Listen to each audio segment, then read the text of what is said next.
What about buildings as batteries? More recently, there are technologies that look to buildings as literal batteries. And what I mean by that is storing an electrical charge.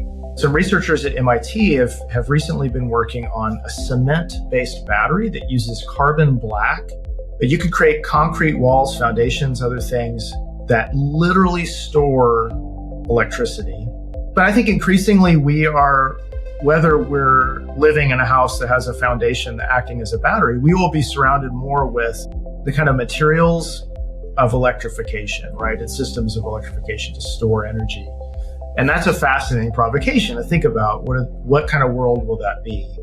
Before we go into the podcast, if you could just go and rate this show on whichever platform you're listening to it, it makes a huge difference to the podcast, the amazing conversations we get to have, and the incredible guests we're able to get on the podcast.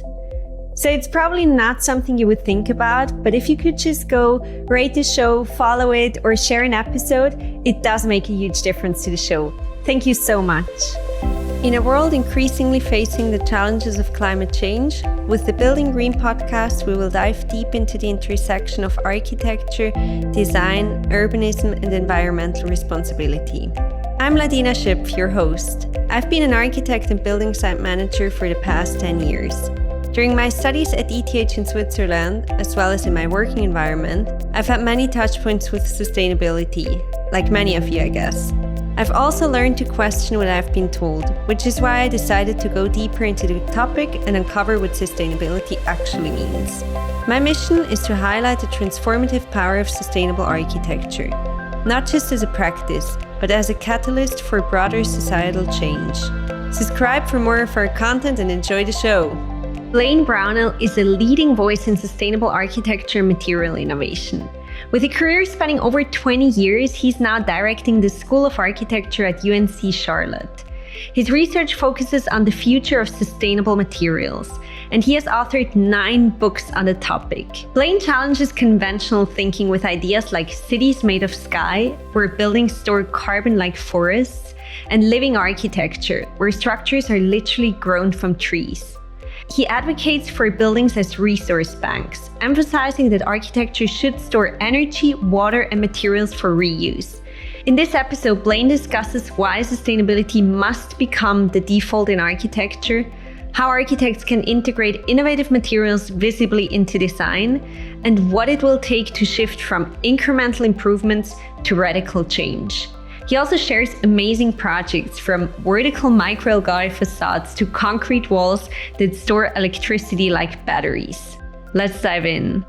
Thank you so much, Blaine, for joining me today. I'm really excited to have you on the podcast. Can you start by sharing this story of your journey? What sparked your interest in architecture, and how did you end up focusing on sustainable materials?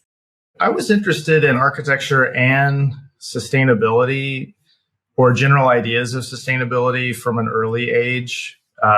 It was my move to Seattle after graduate school that really sparked my interest in sustainability further as a practice, because in the Pacific Northwest, this was in the late 90s, especially then, the LEED for Green Buildings program was fairly new, and there was a lot of activity.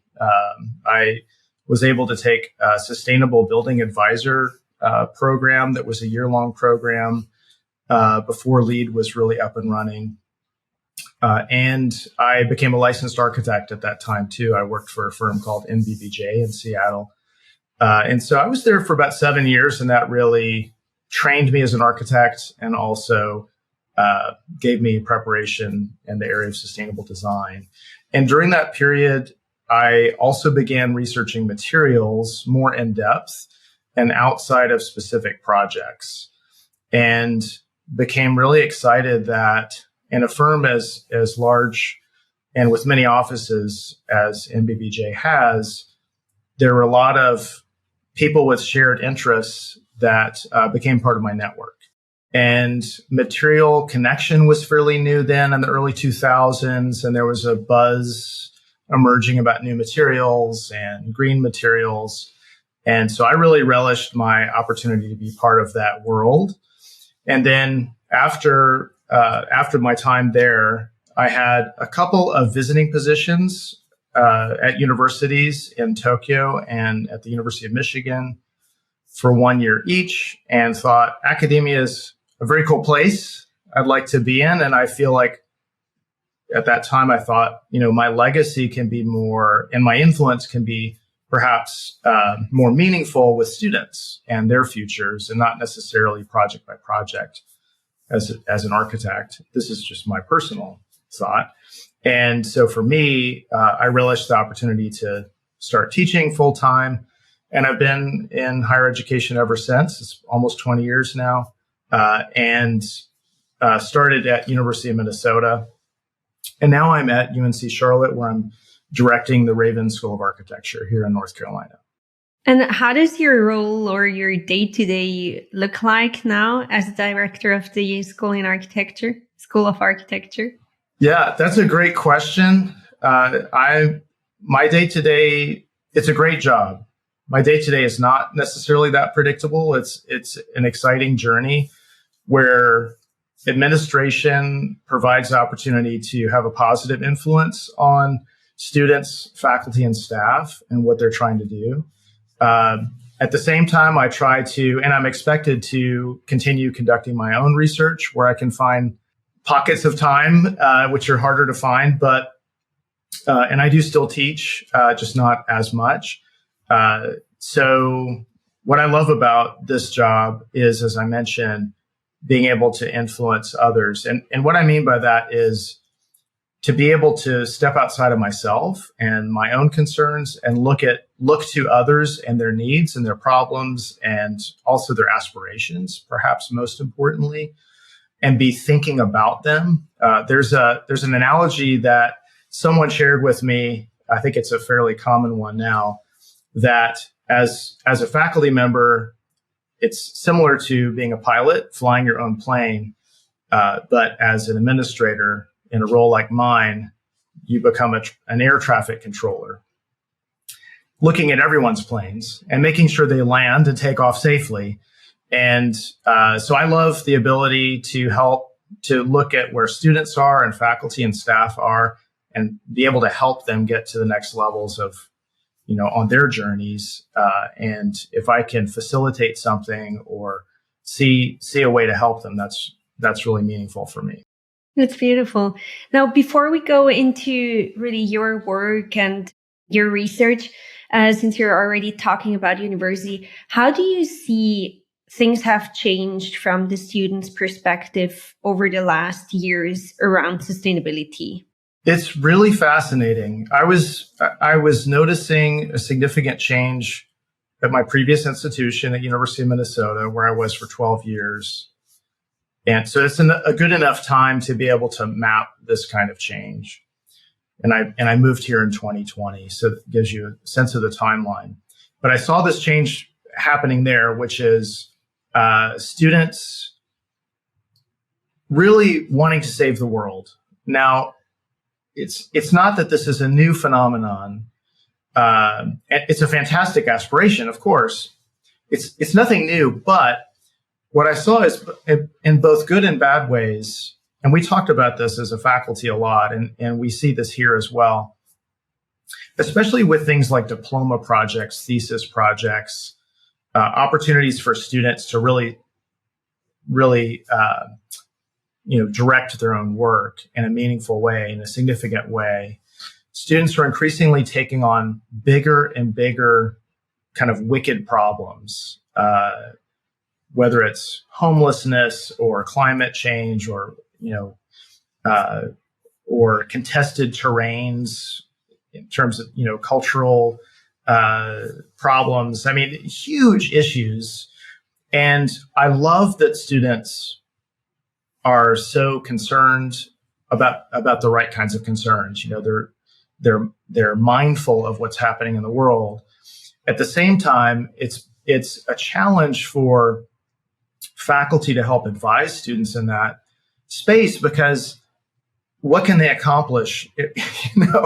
I think that's the opportunity and the challenge, is to help students find ways to make some impact, even if it's even if it's small, something that can be tangible and something that can be meaningful.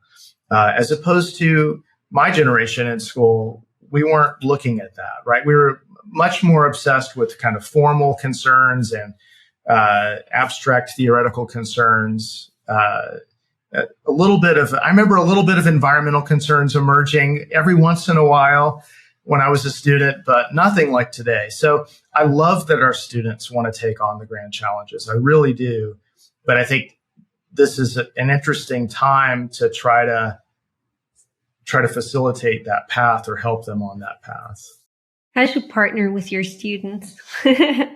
Absolutely. I love it. It's a great time to teach. I mean, I don't get me wrong. The challenge, the opportunity far outweighs the challenge. It's just that I think what it is the anxiety I see in students. I think that's the concern I have is it's well-founded anxiety. So I don't criticize them, but how to support them in ways where they feel empowered and less anxious is what I'd like to do. It's really nice. So, Blaine, you've authored 9 books on advanced and sustainable materials for architecture and design, and you're currently working on a new one. For those who are unfamiliar with your work, how would you explain the idea of radical green and also its significance in building a sustainable future? Radical green is a concept. Well, first of all, it's meant to be provocative, right? It's a term that it's meant to catch your attention. Like, oh, radical, let's see what this is. And it basically encapsulates the meaning that I'm trying to convey is something that is, and there are really 2 definitions of radical. One is a connotation that's most common in conversation, which is extreme, right? Oh, that's radical. But as we're reminded by folks with a good understanding of etymology and language, the root, radical as a word is, and I just used the definition. The root of it means root. So it means at some levels kind of returning to basics, returning to fundamentals. And I think that's an interesting combination to be kind of extreme, but also return to basics and fundamentals.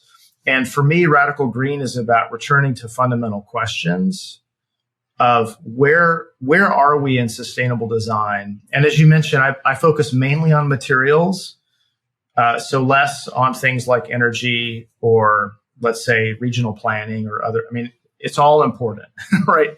But in terms of materials specifically, where are we in terms of our progress towards improving environmental performance in materials?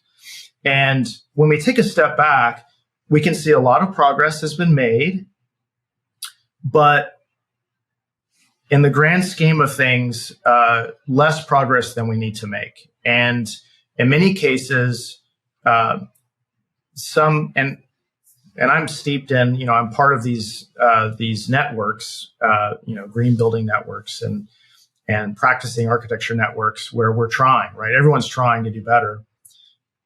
But sometimes there can be an illusion that we're making incremental progress and that's fine, when really these are baby steps and we need a more radical shift in terms of how we make things, how we process things and reuse things. And so that's really, and I think as we look to models that have a kind of planetary focus, like eco footprint accounting, that can tell us how many planets do we need, right, in terms of resources, and to basically assimilate the waste that we're producing.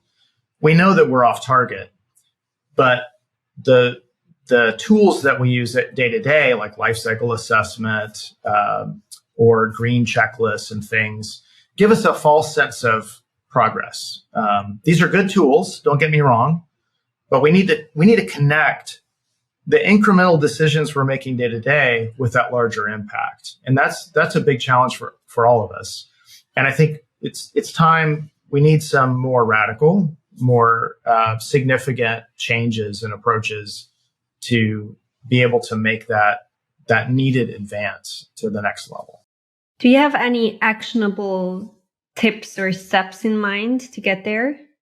I do. And these are not unique to me. I mean, there are others. There are many, thought leaders and practitioners in this space that are helping to propose the best plans to move forward. So, it kind of spans the gamut of life cycle.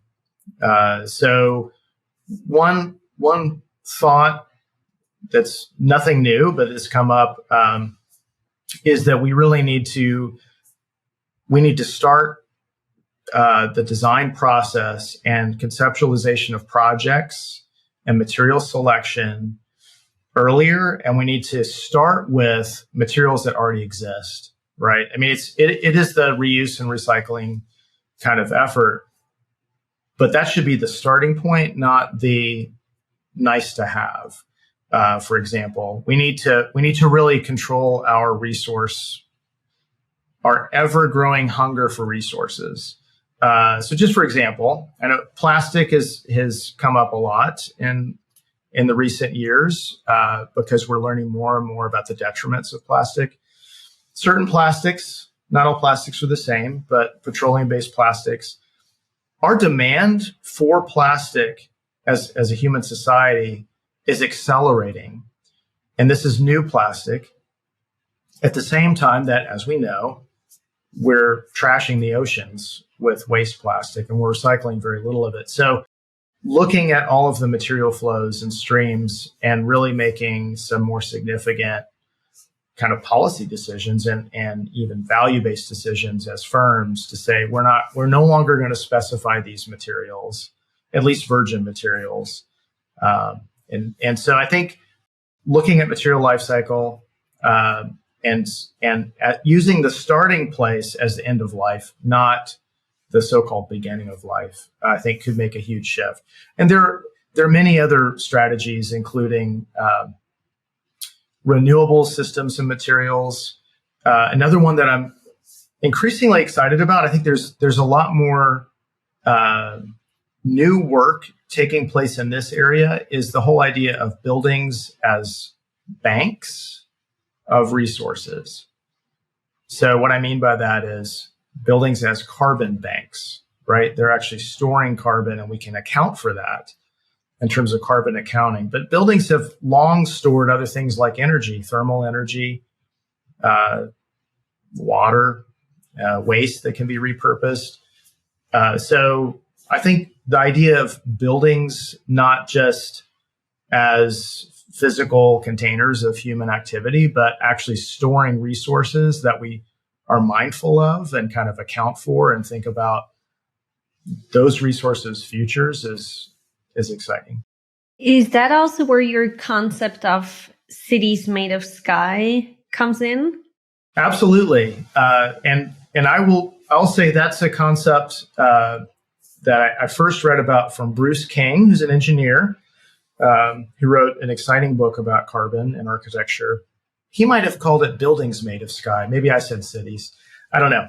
But basically, his concept. But this idea that we can, and as he writes, that we can and should coax anything that we make out of the air. Basically, that we should use carbon as a resource and sequester carbon within materials as much as possible.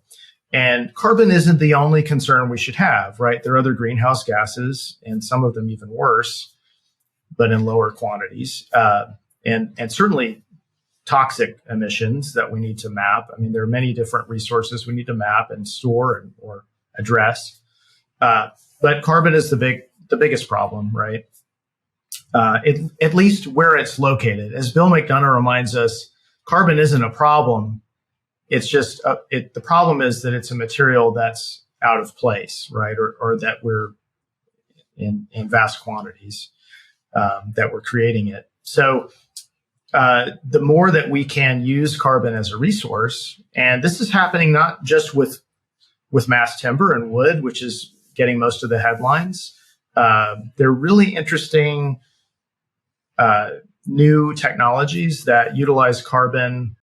Listeners will have heard some of these to make new plastics called air carbon, to make concrete, coatings that and protective surfaces, paints, other things that basically are comprised of and utilize carbon to take it out of the air. So I think the more that we can use this type of and other types of waste as a really viable resource is a good idea. But this concept of cities made of sky really is that writ large, right? I mean, it's on a kind of metropolitan scale. And there are researchers that have try to quantify, what if we were to build cities completely differently starting now? What would that look like for the climate? Could we build cities entirely out of timber? Now, that creates another potential problem, which is forest health and viability, right?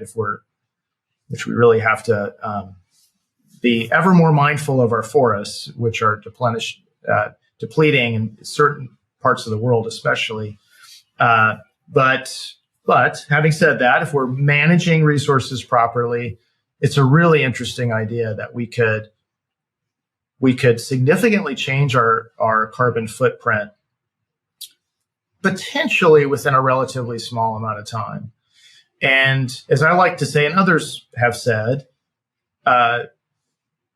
we're constantly reminded that buildings are a big part of the problem, climate-wise. 40% of all resources, or thereabouts, almost half of all the electricity usage, et cetera. But because it's such a, we in the architecture and engineering and construction worlds, because we're complicit in that significant piece of the pie, let's say, whatever changes we make on a positive, that have a positive outcome, can therefore make big changes for the world, right? So this is obvious, but this is the way I like to turn the problem around for students and help them feel more empowered, not just as students, but about their careers, to say your decisions and what you specify and everything can have a bigger overall as a collective set of professions, can have a larger effect, beneficial effect, than some industries that have a small piece of the pie. That is so good. And if we move scales towards materials, your specialty, you wrote a book that's called Transmaterial Next, a catalog of materials that redefine our future. First of all, what is a transmaterial? Great question. Transmaterial is kind of a new word that I thought up to encapsulate this concept of transformative materials. And that was really my lens. And I'll have to explain, because some of the first questions I got were, what does that mean? That was my first, or really the first kind of curatorial filter to selecting and organizing a collection of materials that architects and designers can look to for inspiration and also utilize in their practices to transform existing practice and existing like traditional applications. So what does it mean? In Transmaterial, and it's become it's now a series of books. I talk about several different types of transformations, but simply put, the kind of simplest way to explain it is that it's the material and or its potential uses suggest or represent a change, right? A change in practice, and hopefully for the better. And not all of these are specifically or obviously green, but a lot of them are. Some of them are more sort of focused on interfaces with computers and things. Let's say, so transmaterial, so a material can transform a practice, let's say there's a new form of a way that a material can be repurposed, like something that is recycled, right? Or a healthier resource can substitute for a more damaging resource. or materials that literally transform, like they literally respond to external stimuli, or self-healing materials that literally transform, or materials that are on the kind of advanced side of the spectrum, materials that exhibit properties that don't make sense, at least within our current framework, like liquid crystal elastomers that under increased compression actually grow stronger than weaker, which kind of defies logic, or tunable materials that based on and thin film coatings that based on slight stresses can change three properties. They can go from being transparent to opaque, from hydrophobic to hydrophilic, from smooth to rough. And so that's kind of the literal side of transformation. But in other ways, as I mentioned, there are. I want to make this point too. There are materials that are being rediscovered, and what I mean by that is, so not all of the materials that I feature and write about are purely novel. In fact, most materials are not truly novel. A lot of them are also indigenous materials, local materials and practices that people are rediscovering after decades of, kind of forgetting, or let's say a particular craft basically disappeared, or a particular kind of artisanal industry, disappeared during the Industrial Revolution. Rediscovering those things that are more sustainable. So an example would be in Japan, the castles are typically, most of them are famously pure white, and have this white plaster. They're so clean. And that traditional plaster called shikui has ingredients that photocatalyze pollution. They self-clean. Well, today, to hire someone to utilize that technique, like pre-industrial technique, would be hard to do, or hard to find someone that can do that work, just for example, right? But there are companies that are now trying to create prefabricated panels and composites and things with this age-old technology in new ways that have its kind of sustainable properties and self-cleaning capabilities and things like that, but in a way that can be utilized today without that kind of guild of craftspeople that have sort of disappeared. If you're enjoying the show, I have a small favor to ask that would mean the world to me. By rating and sharing the podcast, you're helping us grow and spreading our mission of making sustainability really desirable and cool to a wider audience. Besides of that, imagine impressing your colleagues with the latest insights on sustainable architecture. So make sure you follow the podcast and become the most informed in the room. Thank you so much for your support. What are some of the materials we're going to find in the book and some that are definitely not in the book? Well, some that I mentioned will be in the book, and Radical Green, the one I'm currently working on that you mentioned, is obviously a work in progress. But I can share a few. I'd like to share a few provocations, because these are super interesting developments that are newer than. They're at least newer to me than in my past books. And they have really interesting implications for how we build in the future. But they are a little bit provocative. What I mean by that is it causes us to ask questions. So here's an example. I mentioned that increasingly buildings are thought of as banks or as repositories of materials that we actually, that we calculate and that we maintain. An example of this is about half of wood is carbon, right? The trees absorb carbon, CO2, And so we can sort of count on that, so to speak. Well, what about buildings as batteries? So in concept, this isn't a new concept. And suffice to say that, we can broadly think about buildings, especially something like thermal mass, thick walls. This is an age-old concept and capability, and a good one in certain climates where we can soften the extremes of temperature fluctuations, right, day to night, with thick masonry often, or concrete walls that can absorb the heat during the day and kind of give it off at night. We know about this, right? This is thousands of years old technology. And that's considered by some to be a kind of battery. Like it's storing thermal energy, right? But more recently, there are technologies that look to buildings as literal batteries. And what I mean by that is storing an electrical charge.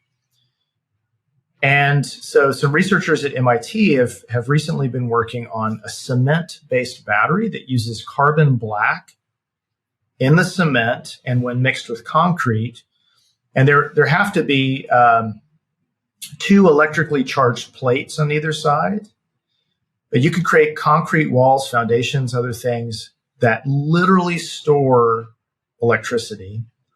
And according to the researchers, a typical house, I don't know what size this would be exactly, but a kind of average size residence with, I think they said 45 cubic meters of concrete in the foundation. This is all theoretical, for a foundation that is made of this electrified cement in the concrete, could store and supply enough electricity for one day of, like daily needs of the house. So this is fascinating, but what? So instead of ordering, a Tesla Powerwall or something, right? Which nothing wrong with those, but the idea is that this is integral. And so on the plus side, we could start thinking about, and it'll help us electrify our grid. It'll help us make use of and encourage increased, proliferation of renewable technologies. This could be a huge selling point for a future owner. Like, oh my gosh, I don't have to buy a Powerwall. The building is a power, bank, basically. Of course, on the downside, we ask all kinds of questions. What does it mean to live inside of a battery? Is that safe, right?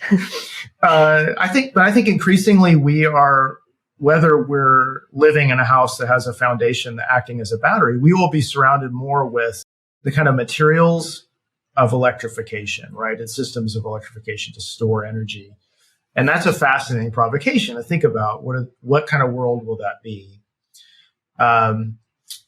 Another one I'd be happy to offer, completely different topic, is living architecture. So this is also not completely new, but I just want to make the point that so the term living architecture, living buildings, these are common, well, not uncommon phrases that you hear in the sustainable design space. People, and for good reason, people saying, well, can a building act like a tree in terms of how it recycles and repurposes resources and has a minimal footprint and all the great things, create its own energy, assimilate its own waste. The great things that trees do. Can cities operate like forests? We've heard these analogies. What fascinates me is, so in almost every case, this is not meant to be literal, right? We're not literally doing this, but there are, and this has been going on for a little bit of time, but it's gaining traction. There are efforts to do this literally, to literally grow buildings. And there's a firm based in Stuttgart called Office for Living Architecture that fascinates me. They've developed over several years a technique they call Botanik, which which it is composed of live trees that over time, it's like they're architects slash landscape architects slash gardeners, that over time they join the trees with inert structural components like lightweight steel or aluminum frames. And they make something they call plant technical composite architecture. So this is still very conceptual, right? These shelters there's minimal shelter. I mean, it's almost like occupying a garden that's a little bit more enclosed and vertical. Multiple levels, some of these structures are. It's fascinating. You're in a grove of trees that has multiple levels of walkways, and the trees are supporting that, So again, a provocation. Are we gonna design all buildings like living forests? Probably not. But talk about a wonderful, very minimal carbon footprint. It's very provocative, and fresh air and oxygenation and all the other things that trees help with. And then there's one other. I'm talking a lot, but there's one other provocation I'd like to mention. So since you're currently in Miami, I will mention this firm, Kaplow Manzano, design firm in Miami, that has developed an approach that they call hypostruction. And I wrote an article about a recent house that they designed for Architect Magazine. Hypostruction is their word. It's a fascinating approach to drywall-free, cavity-free construction. The reason being, it's really at least two reasons. One is human health. And the other is, of course, a reduction in resources. So human health-wise, we know that, and especially with modern residential construction and some other, types of construction, we use, in the grand scheme of things, when we look back on the history of construction, we use fairly inexpensive and vulnerable materials, right? We're talking, we don't use heavy timber like we used to, or, homes made out of logs or whatever, like solid, materials of high quality. We use increasingly kind of thin, engineered, and vulnerable materials, vulnerable to things like mold, right? So a lot of residential wall cavities, they're just susceptible to, when there's water intrusion, and not just if, but when, mold forming and growing and kind of deteriorating the materials. And there's not a lot of room for error, let's say, in these wall systems compared with pre-industrial wall, systems, which were prone to more leaking and airflow and things. But the materials, and I'm generalizing, but the materials generally held up better for things like this, right? So long story short, Kaplow Manzano designed a house in Miami as, given its location, given its Miami's, prime spot near water and potential storm activity and things like that, recognizing this house, which is elevated on stilts, it's, there's going to be flood activity sometime, and there's probably going to be water intrusion, especially with heavy winds and rain. So why not just get rid of the drywall? Why not just build in a way and get rid of cavities, like all of these kind of chases and cavities and things behind spaces? Get rid of all that material and distill the essence of architecture to something simple and pure. And I just think it's interesting. So it's kind of an anti-material strategy in the sense that, of course, the house, is made of materials, but thinking, and this gets back to your first question about what are things we need to do? We need to also think about, do we need all these things? There are a lot of materials that are designed to cover up other materials and joints and like condition. And I'm not being overly critical of them. There are reasons for them. But if we need to cover up, let's say a base molding or a crown molding or something, or is meant to cover up construction deficiencies at joints.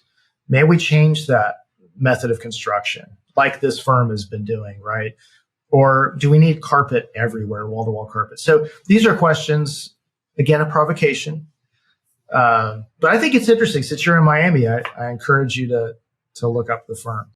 I'll definitely do that. Maybe I can visit the house or something. Yes. And you also mentioned once vertical microalgae farms being used as like building facades. How do these systems work? So that's a great question. One of my faculty members is Jefferson Ellinger, and he's developed over his career several different types of vertical farms for architectural application. And or we could call it vegetated walls that are more than just an attractive feature. And I think most vegetated walls can and should be more than just an attractive feature. They clean air, right? They provide more oxygen. They can provide additional thermal protection for buildings. And biophilia, right? There are definitely psychological benefits to being near vegetation. So I will say that mostly about vegetated walls. In Jefferson's case, and with his firm called FABS, which is Fresh Air Building Systems, his team has been developing vegetated walls that are activated by each plant has some of its roots exposed intentionally, and these are plants that where the roots offer the most benefit, let's say, in terms of the air quality, and micro fans, that low power fans, assist in with purifying the air by blowing existing air. This would be especially for interior projects, right? Blowing air across the roots to oxygenate and purify the air. So what's especially interesting with this system, and the newest application or demonstration is in downtown Charlotte and in an office tower. He installed this system as a kind of demonstration. Is during the pandemic, his team was also studying these plants' ability to help improve air quality, not just from a kind of mechanical point of view, like filtering, but from a microbial point of view. And this is also a provocation in that it's fascinating to think about. And we have a lot of work to do in this space. But one thing we learned, especially during the pandemic, is that sterility isn't necessarily the end goal when it comes to air quality. Because, of course, we want surfaces and air to be sterile. I mean, we want it to be clean and healthy, right? But what we've learned is, well, healthy doesn't necessarily mean sterile. Healthy means pathogen-free. But if we think about our gut microbiome, for example, what we're learning increasingly is that we have lots of microbes that benefit us. And if our gut was sterile, we'd be really sick and probably not alive, right? So increasingly, there's research being done on the environmental microbiome. Same thing.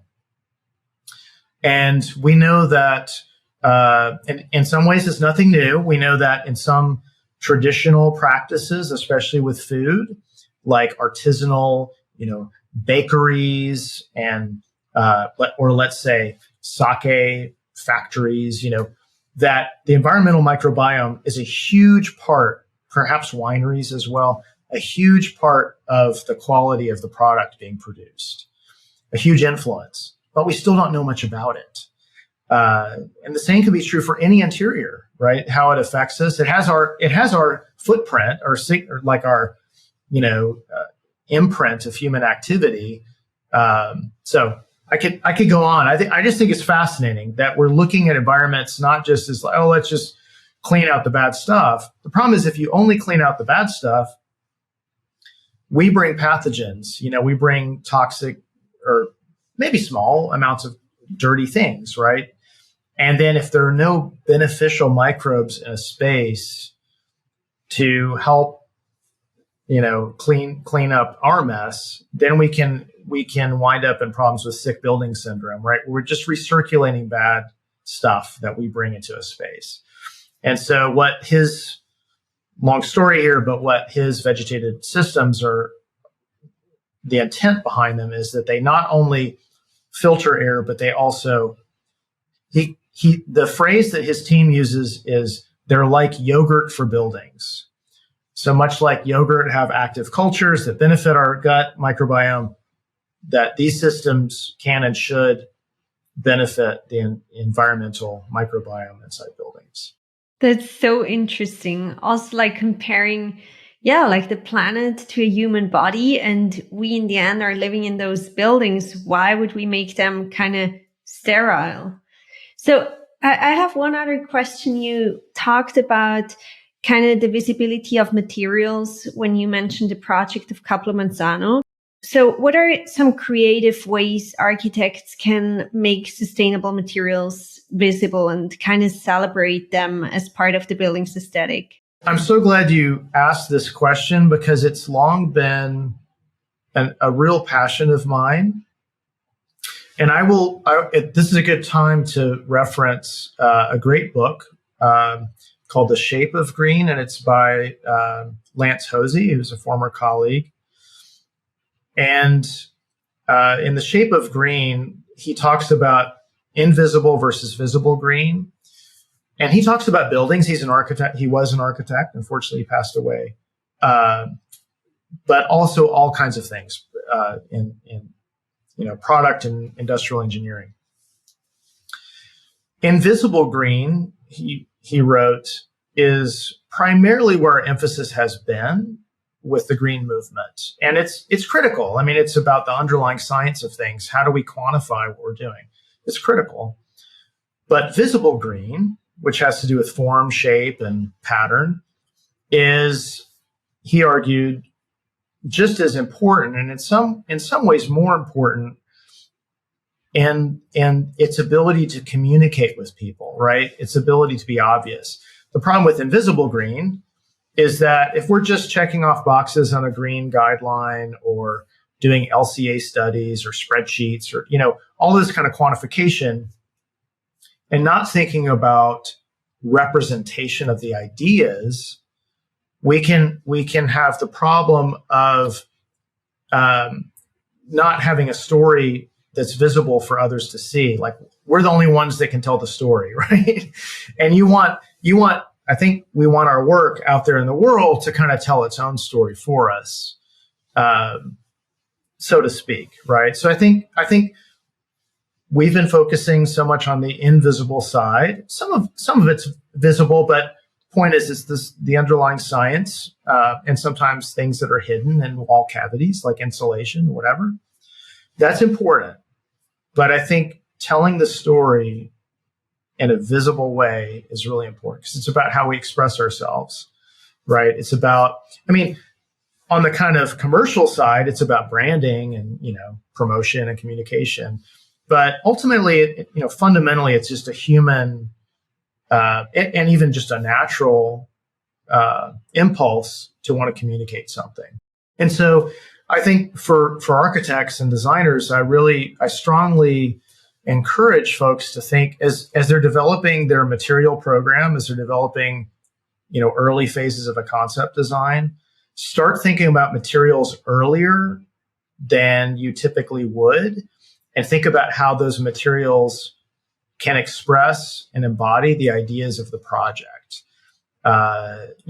This is super general, but in my early experience as an architect and practice, you would sometimes mention materials early, but you wouldn't really get down to selecting materials until later in the project, right? And by that point, a lot of decisions have already been made, and you're looking at the clock, and you've got to quickly, do a lot of work in a short amount of time. So getting some concepts developed early and materials, and not every material can solve all the world's problems, but there can be high impact materials, right? Like a predominant material on a facade or roof or interior that expresses a concept, I think is critical.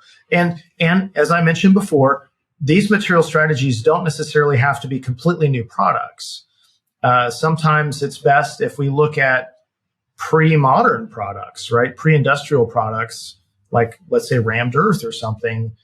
Oh, well, and we oftentimes will have to modernize those things, at least within certain parts of the world, certain building cultures, because we're not equipped to, as I mentioned before, build things as we used to. But rediscovering some of those things and modernizing them can also be a way of expressing a green concept in a meaningful way.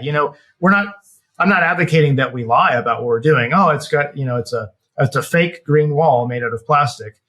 That's not right. That's not my advocation, but more to be able to express what's really happening. And so in the previous project of living walls where there's airflow, there's clearly something happening and clearly something evident in the foliage that's present in a space. I think what I take away from this is not just starting with a design and then picking a material that can help make that happen, and rather start with a material and then do the design for it. So what do you think about 3D printing? 3D printing is fascinating. It has enabled, as a technology, it has democratized a lot of fabrication. And I think that's a wonderful thing that gives it expands and increases access to fabrication for many audiences, right, including our students. But any tool can be misused, or maybe what's more of a danger in some ways, because I think relatively few people want to misuse a tool to cause harm to others, I would like to think. But more so that we use tools in a kind of like a default way without thinking much about it. So for example, 3D printing, one of the predominant material feedstocks used is plastic in general, right? Different types of plastic. Okay, fine. But as mentioned before, and we know this, increasingly we need to really be mindful of plastic and what types of polymers we're using. So the increased use of biopolymers that are safe and safely biodegradable, and those types of feedstocks, the ability of 3D printing to create structures where because there's the ability to prototype and test and model, we can simulate in advance, we can use a lot less material to achieve a certain object or outcome than we might with traditional material processes. The ability to reuse, if it is a type of material where we can reuse that feedstock and have a lot less industrial waste. I mean, so there are a lot of benefits with 3D printing. I think though that we should never just assume something is better without really analyzing it and studying it. How much energy is it really requiring? And again, there's this incremental approach that really is the best we can do at this stage with most materials that ultimately we'll have to get beyond and look more at an absolute approach. Is this really, is this just a little bit better than what we were doing before, or can we create huge leaps ahead in terms of the materials that we're using and how we